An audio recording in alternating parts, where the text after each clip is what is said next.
Shalom à tous, Baruch Hashem. On reprend le SFR Gana Osher, le jardin de la richesse, le guide pratique pour être un riche authentique.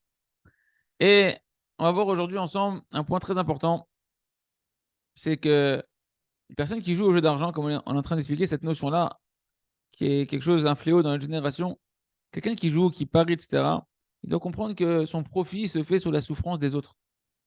Il y a en réalité un défaut moral terrible dans les jeux de paris d'argent. Dans toutes sortes de paris, des jeux de hasard d'argent, c'est qu'en réalité, la plupart du temps, il y a une personne qui s'enrichit, mais sur le compte de la perte d'autres personnes et d'un nombre important d'autres personnes qui vont des fois souffrir énormément de la perte de leur argent. Et comment un homme qui travaille sa émouna, qui croit en Kadosh Baruch Hu, il peut accepter moralement de profiter de l'argent qui vient sur la souffrance des autres? En réalité, c'est pas que la personne qui a joué son argent qui a perdu qui est attristé.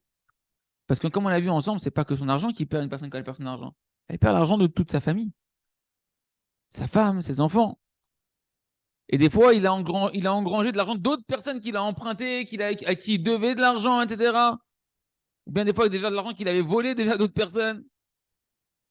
Et comment une personne maintenant, elle peut espérer avoir une vie de bonheur et profiter d'un argent qui provient vraiment des égouts? C'est vraiment un argent dégoûtant. Du mot égout, dégoût. Kol Sheken, le Rav nous dit, ceux qui sont des propriétaires de maisons de jeu, toutes sortes de maisons de casinos, etc. Que mamash, ce sont des assassins qui pchouto, on ne se rend pas compte. Les gens ils se disent ouais, ça va, c'est bon, tout est honnête, tout est droit, c'est permis, etc. Mais c'est des sommes astronomiques qu'ils engrangent.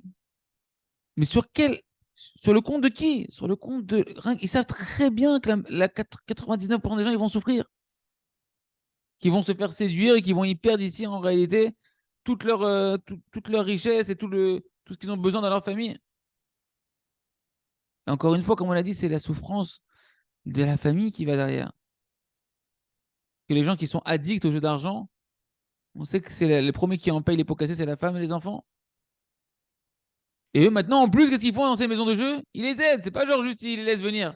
Ils les encouragent et ils les poussent et ils les séduisent.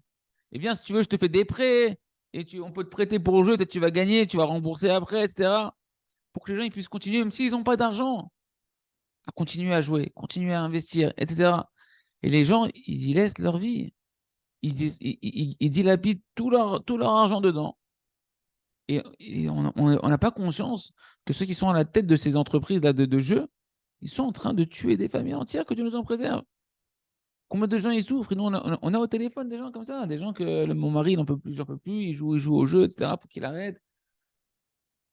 La conclusion de ça, elle est évidente. Un homme qui a la Emouna, il n'a aucun rapport avec les jeux d'argent. Il n'a pas besoin de ça. Il n'a pas besoin de ça. Et si une personne à voit elle est addicte, qu'elle a un grand désir pour les paris d'argent, etc., et ben, elle va devoir faire comme tout autre mauvais désir qu'on veut chasser de nous-mêmes. Il va falloir demander au Créateur du monde qui nous sorte de cette tahava, de ce mauvais désir qui est très dur de l'argent. Parce que ça provient du désir de l'argent, de la pas du gain. Parce que ces jeux d'argent, ces jeux de paris, ils proviennent d'un amour effréné, un amour énorme. L'homme, il est malade de l'envie d'argent. Il veut encore plus d'argent et encore plus d'argent. Et des fois, les gens, ils n'ont pas de problème d'argent. Souvent, des gens, moi, je connais des gens qui ont des belles situations, mais ils perdent une tonne d'argent dans les jeux d'argent. Parce qu'ils en veulent plus, ils y croient qu'ils vont gagner beaucoup plus, etc.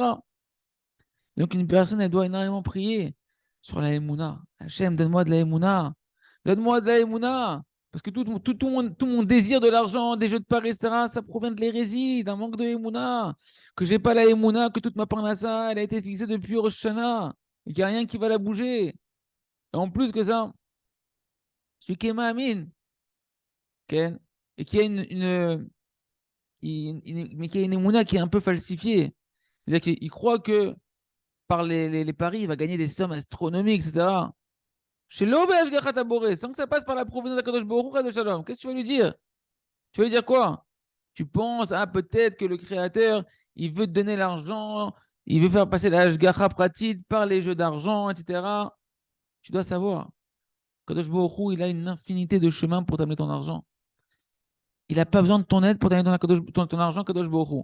Et à plus forte raison qu'il n'a pas besoin que tu lui donnes des tuyaux qui sont sales sur la souffrance des autres, comme on a vu ensemble, pour t'amener l'argent qu'il veut t'amener. Kadosh Baruch Hu, il veut t'amener l'argent dans la bracha, l'argent dans la simcha, qui endommage personne, qui fasse de mal à personne, qui t'amène un véritable bonheur pour toi et ta femme.